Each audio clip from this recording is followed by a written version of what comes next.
안녕하세요. 인사드리겠습니다. 국어 김민준입니다. 반갑습니다. 우리 오늘 비가 오는데 또 아침에 이렇게 일찍 나오셨네요.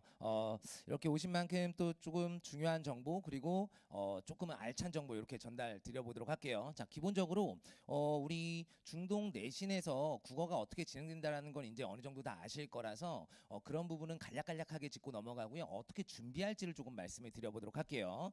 자, 일단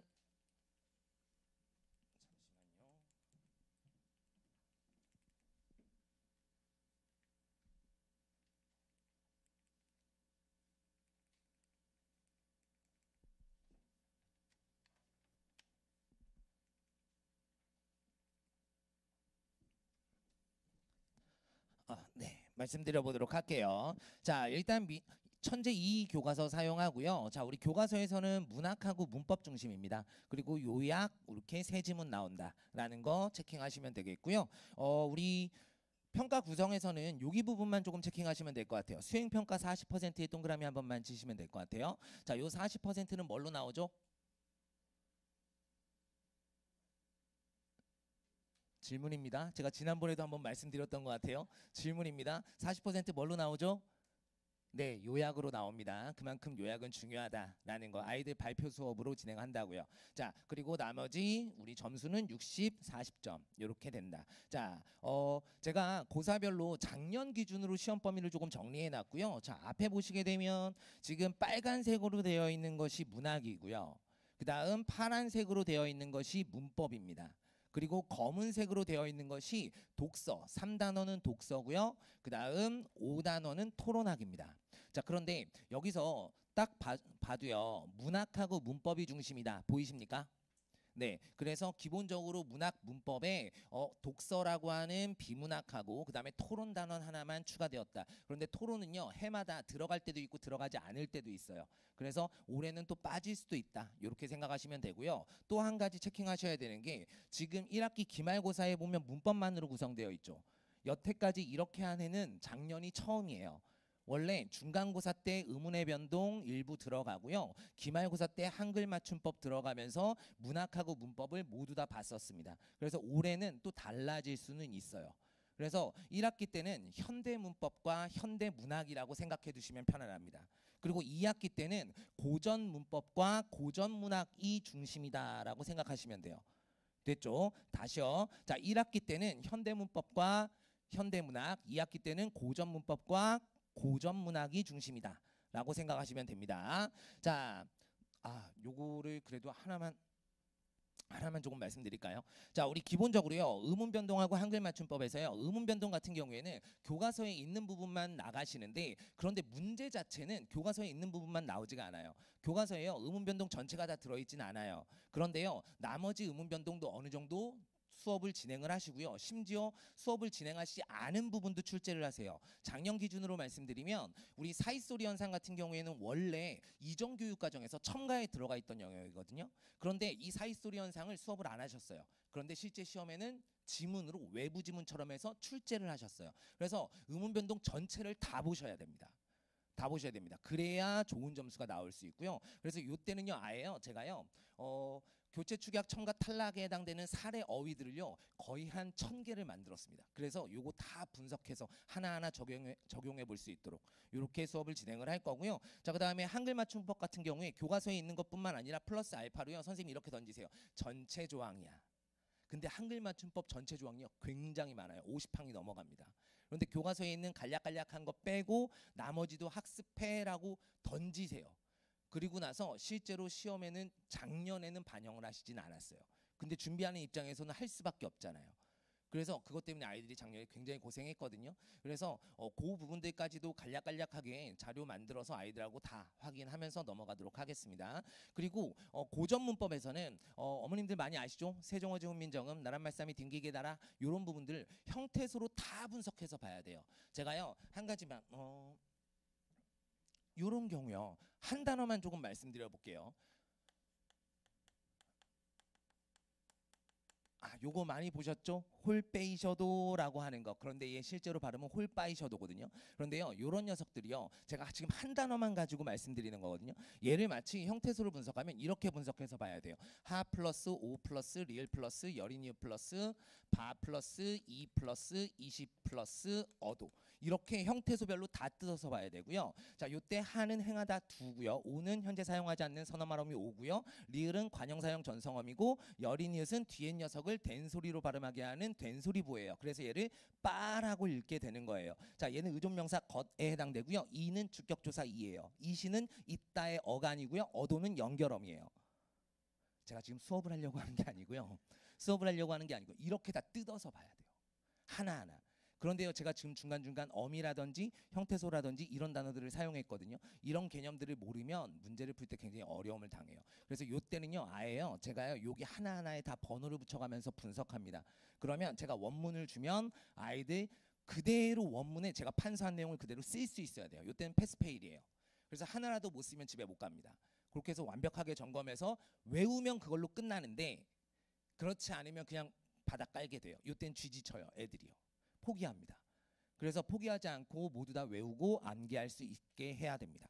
그래서 제가 항상 말씀드리는데요, 요때 당시 애들한테 야, 타임머신 생기면 언제로 갈래? 그럼 무조건 조선으로 가요. 왜? 세종대왕 죽이고 올 거예요. 딱 요때가 딱 요때예요. 그래서 요때는 완벽한 암기가 기본 베이스다 라는 거고요. 자, 문학 같은 경우에는 기본적으로 여기 8단원에 보시면 우리 가시리 유리창 관동별곡 보이나요? 요 관동별곡 같은 경우에 또 우리 메인이잖아요. 요것도 잘 보셔야 돼요. 그래서 만약에 내가 내신에 지금 조금 올인하겠다라는 마음이 있다면, 자, 우리 여름방학 때는 고전문법하고 관동별곡 정도를 조금 봐주시면 좋겠고요. 혹시 여력이 있다면. 저는 반대예요. 사실은요, 저는요 방학 기간엔 수능 공부하는 게 맞다고 생각하는 주의자거든요. 그래서 내신 기간은 내신 내용은 내신 기간에도 충분하다라고 저는 생각하는 사람이고요. 다만 미리 준비하려면 여름방학 때 조금 하면 좋겠다. 그리고 1학기 내신을 위해서는 지금으로서는 음운 변동 정도를 공부해주면 가장 좋습니다. 한글 맞춤법은요, 학교에서 어느 정도 바운더리를 쳐주실지 몰라요. 그렇기 때문에 음운 변동만큼은 확실하니까 요걸 먼저 하면 좋겠다라는 거고요. 자, 전체적으로 이렇게 되고요. 예상 시험 범위는 앞에 적어드린 대로 이렇게 됩니다. 그런데요, 여기 하나만 적으실까요? 자, 동그라미 2번에 3의 1에 어떻게 읽을까? 이 부분은요, 외부 지문이 독서 지문으로 나올 수 있습니다.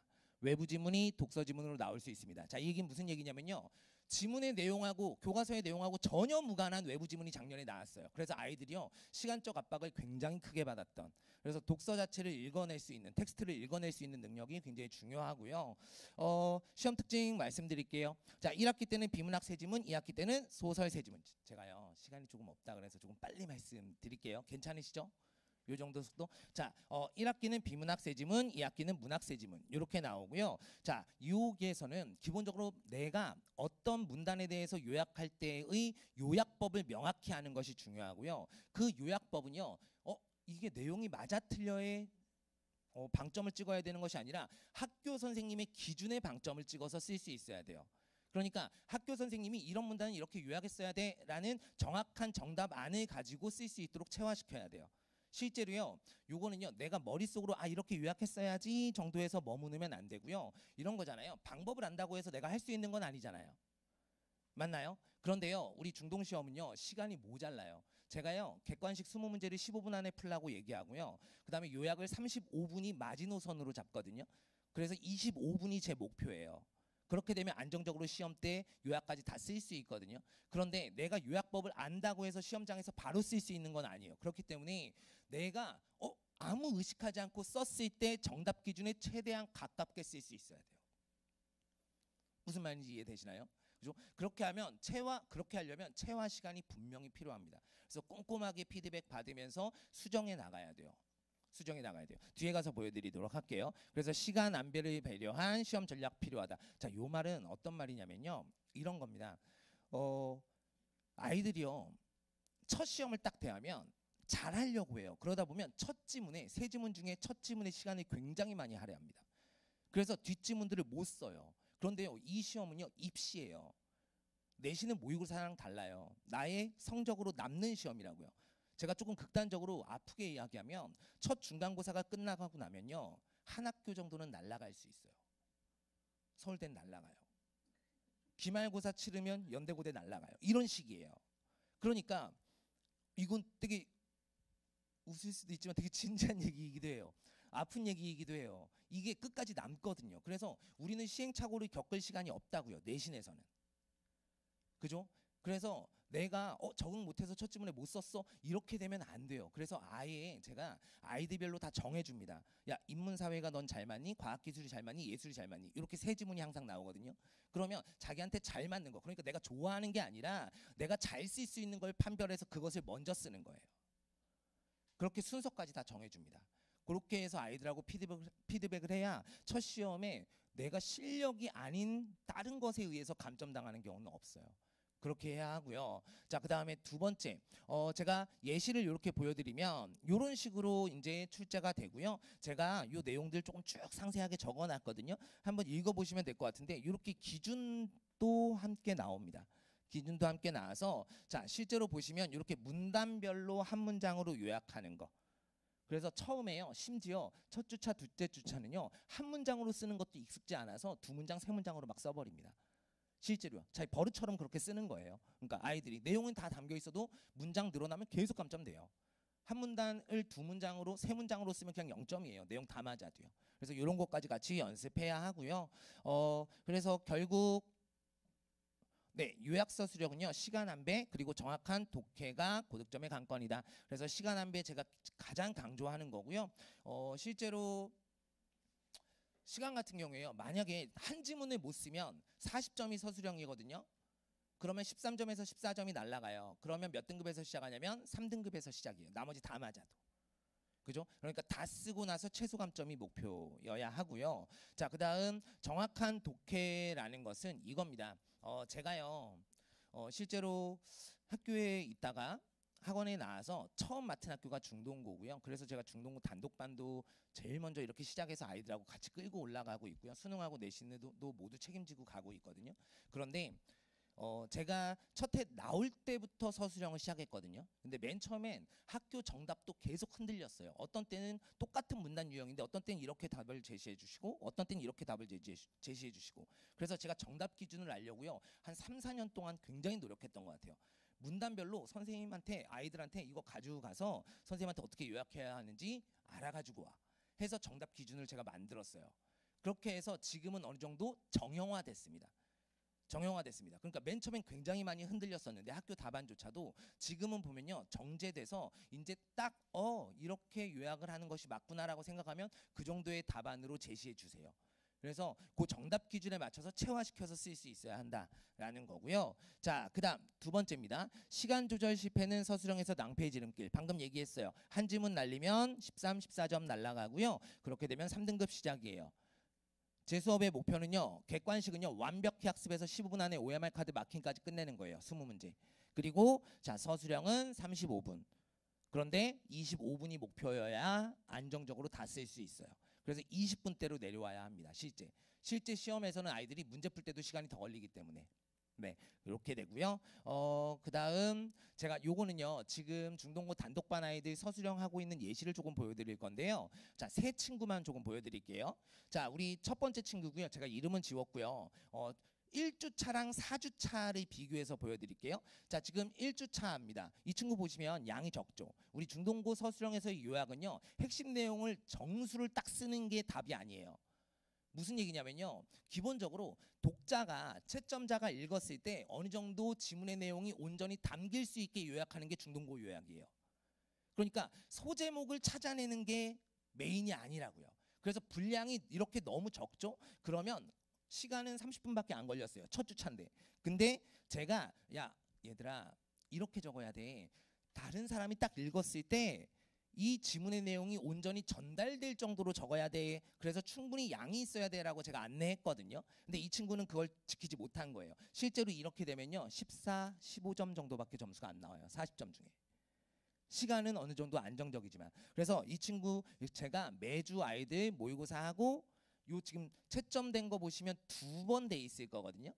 옆에 친구랑 바꿔서 한번 채점하면서 첨삭해요. 그리고 제가 그걸 걷어서 스캔해 놓고 다시 제가 첨삭하면서 채점하고 코멘트 달아주고 요렇게 마지막 피드백까지 해서 그 다음 주차에 다시 나눠줍니다. 그렇게 해서 자, 이 친구가 4주 차에 어떻게 변했냐면 이렇게 바뀌었어요. 보이시나요? 분량 늘어난 거. 대신 시간이 늘어났죠. 이제 이 친구는 요 쓰는 방법이 익은 거고 여기 하에서 시간을 줄여야 되는 친구인 거예요.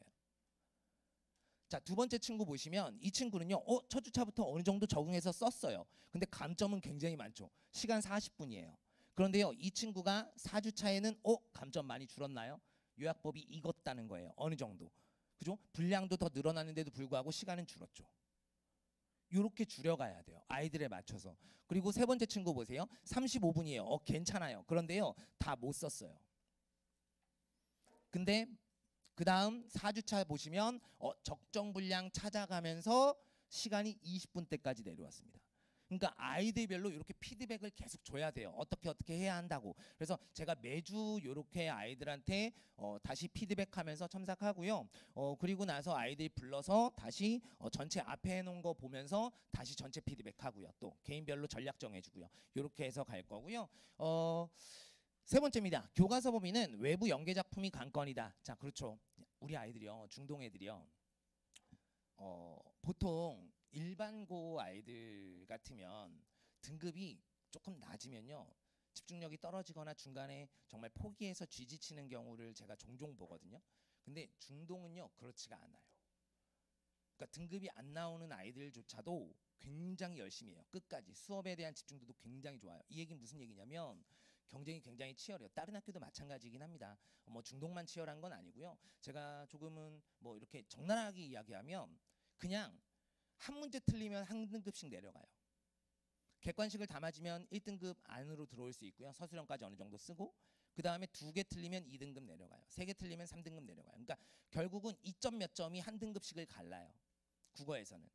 그러니까 굉장히 치열하죠. 앞에 있는 부분의 애들이 굉장히 치열해요. 심지어 이런 경우도 있어요. 저랑 수업할 때 아예 작년 기말고사를 예를 들어도 작년 기말고사 때요. 저랑 수업한 애들 중에 객관식을 다 맞은 애가 20명이 넘었어요. 이 얘기는 무슨 얘기예요? 1등급 인원을 넘어가 버려요. 그러면 서술형에서 감점을 통해서 선생님들이 변별을 하신다고요. 그죠? 그러니까 객관식은요 기본적으로 다 맞아줘야 돼요. 그때 가장 관건이 되는 게 뭐냐면 바로 외부 연계 작품이에요. 교과서에 있는 거 애들 다 맞춰요. 그냥. 그리고 함정을 파지 않아요. 그러니까 제가 굉장히 좋아하는 스타일인데 일부러 틀리게 함정을 파는 문제는 내지 않으세요. 아예. 그러니까 공부를 열심히 하면 다 맞출 수 있다. 다만 네가 외부 작품을 분석할 수 있는 실력이 모자르면 그건 틀릴 수 있어 라는 시그널이에요. 그런데 이것도 사실은 내신에선 저는 맞지 않다고 생각하는데 내신은 열심히 공부하면 그만큼 결과가 나와줘야 되잖아요. 그런데 아이들의 변별을 해야 되니까 어쩔 수 없이 그렇게 하시는 것 같아요. 그래서 외부 연계 작품 풍부하게 조금 잘 봐야 하고요. 자, 그 외부 작품 같은 경우에 이런 식으로 출제되는 거예요. 두 가지 유형입니다. 네, 두 가지 유형입니다. 자, 이렇게 시험 범위에 있는 작품하고요. 시험 범위에 없는 작품하고 연결하는 거. 그래서 이 부분은 풍부하게 관련 작품들을 조금 잘 봐줘야 하고요. 실제 여기 나작품 하강 같은 작품 같은 경우에 교과서에 없는 작품이었어요. 그런데 저랑 작년에도 아이들 직전 보강 그리고 수업 시간에 충분히 학습한 내용이라서 편안하게 요거는 제가 학교에 있었던 경험으로 출제자로 있었기 때문에 조금 외부 작품은 비교적 조금 잘 맞추는 편입니다. 제가 뭐 100% 맞춘다고 하면 거짓말이니까요. 어느 정도 비교적 잘 맞추는 편이고 아이들하고 폭넓게 보도록 하겠습니다. 그렇게 준비를 하고요. 문법 같은 경우에 여기 잠깐 보시면 지금 이렇게 다른 지금 한글 맞춤법 부분인데요. 용언이나 명사나 형태소 이런 단어들 보이시나요? 얘는요 단어 수준의 문법이에요. 그러니까 한글 맞춤법을 볼 때도 의문 변동을 볼 때도 정확하게 형태소 개념이 명확하지 않으면 또는 품사 개념이 명확하지 않으면 문제를 풀 수 없을 때가 굉장히 많아요. 근데 학교에서는 이 개념은 수업하시지 않으세요. 당연히 안다라고 생각하시고요. 그래서 요 다른 등위의 내용까지 그러니까 의문일지라도 단어 수준의 문법까지 연계해서 다 학습해야 아이들이 온전히 적용 문제를 풀어낼 수 있습니다. 그래서요 제가 교과서 이외의 또 다른 문법 내용도 아예 자체 교재로 수업합니다. 제 문법 교재로 수업을 진행을 하고요. 그 문법 교재로 아이들하고 익힌 뒤에 교과서는 점검용으로 이렇게 보도록 하겠습니다. 그다음 수업 내용 선생님마다 조금 다르실 수 있는데요. 요거는 제가 매주 아이들한테요 필기 내용 다 걷습니다. 그렇게 해서 종합적으로 다시 피드백 한다라는 거. 요건 내신에선 기본이에요. 기본이에요. 선생님들마다 분명히 다르고 다르고 강조점이 다르기 때문에 그 필기 내용 모두 다 걷어서 아이들한테 종합해서 다시 피드백합니다. 그렇게 수업 진행하고요. 1등급 포인트 몇 가지만 조금 보겠습니다. 마지막 정리입니다. 요약서 수령 시간 관리해야 한다라는 거, 정답 기준에 맞춰서 요약법 숙지하고 시간 잘 관리해야 되고요. 두 번째, 선택형은요 암기로는 안 됩니다. 무조건 진검승부해야 돼요. 정통으로. 자, 내신 수능형 내가 이해한 대로 풀 수 있어야 돼요. 그러니까 교과서에 있는 사례요 하나도 안 나옵니다. 아예. 그러니까 교과서에 있는 사례 외워서 문제를 풀 수 있을 확률은 없어요. 그래서 온전히 이해할 수 있을 정도로 학습해야 하고요. 자, 그 다음에 객관식은 다 맞아야 한다. 그리고 서술형에서 감점을 최소화한다. 한 번 고사에 우리 서술형 100점 맞는 애가 한 명 있거나 없거나 합니다. 그러니까 어쩔 수 없이 학교 선생님들은요 객관식으로 아이들이 다 맞아버리기 때문에 1등급 인원 넘어가 버리기 때문에 무조건 감점을 하시거든요. 그것이 최소화될 수 있어야 등급이 어느 정도 잘 나온다. 자, 우리 그 뒷부분 보시면 제가요 작년 중간고사 때 시험 치르고 나면 매번 그날 제가 이렇게 분석해서 보내드리거든요. 그래서 작년 내용이니까 한번 읽어보시면 도움이 되실 것 같아요. 어떻게 진행이 될지. 자, 그리고 요 내용은요. 제가 지금 수업 진행하고 있는 중동고 단독반 내용이고요. 한번 읽어보시면 될 것 같고요. 자, 요것은 3월 1일 날 제가 특강을 합니다. SNT에서요. 중동고 단독으로 할 거고요. 자, 의문 변동 1학기 때 나오는 거 온전히 4시간 만에 마무리하겠습니다. 그래서 요거는요 아예 제 자체 교재 그리고 수능형 내신형 문제까지 제가 다 줄 거고요. 완벽히 의문 변동에서 그냥 요 수업만으로 의문 변동 끝낼 수 있어 정도의 느낌이 들 정도로 수업을 진행을 할 거고요. 그래서 4시간으로 수업 진행하도록 하겠습니다. 그래서 10시에서 2시 SNT에서 할 겁니다. 뒤에는 이제 교재 라인업들이니까요. 그냥 한번 보시면 되고요. 제가 항상 이렇게 매주 안내를 드립니다. 이렇게 수업 성적 내용 어땠다, 매주 무엇에 주안점을 두어야 한다 이런 것들 안내 드리니까요. 요 카톡으로 제가 보내드리는데 이걸로 항상 수업 내용 확인해 보실 수 있도록, 그리고 저랑 호흡 맞추실 수 있도록, 이번 주에는 애들 좀 힘들었습니다, 맛있는 거 좀 많이 해주세요, 뭐 이렇게 적어드릴 때도 있고요. 이번 주는 애들 좀 갈궈야 됩니다, 다음 주에 패스페일 시험 있어요, 함께 갈궈주세요, 뭐 이런 것들 보낼 때도 있고요. 그래서 이런 것들 꼭 읽어주세요. 그런데 부모님들은 항상 요 부분만 보시죠. 성적만 보시죠. 우리의 과제 잘했나? 아니요, 여기 앞에 요 내용들 봐주셔야 돼요. 수업 내용 봐주세요. 알았죠? 자, 요렇게까지 말씀드리면 제가 전달드릴 내용은 다 드린 것 같습니다. 요렇게 수업 진행할 거고요. 제가요 아이들하고 수업을 진행을 할 때 기본적으로 정말 진심으로 수업을 진행을 할 거고요. 또 남자아이들이다 보니까 또 이렇게 소통할 때도 조금은 수월하게 남자랑 잘 되는 면이 분명히 있거든요. 그래서 아이들도 잘 컨트롤해서 부모님들하고 소통하면서 이렇게 수업 진행하도록 하겠습니다. 자, 김민준이었습니다. 감사합니다.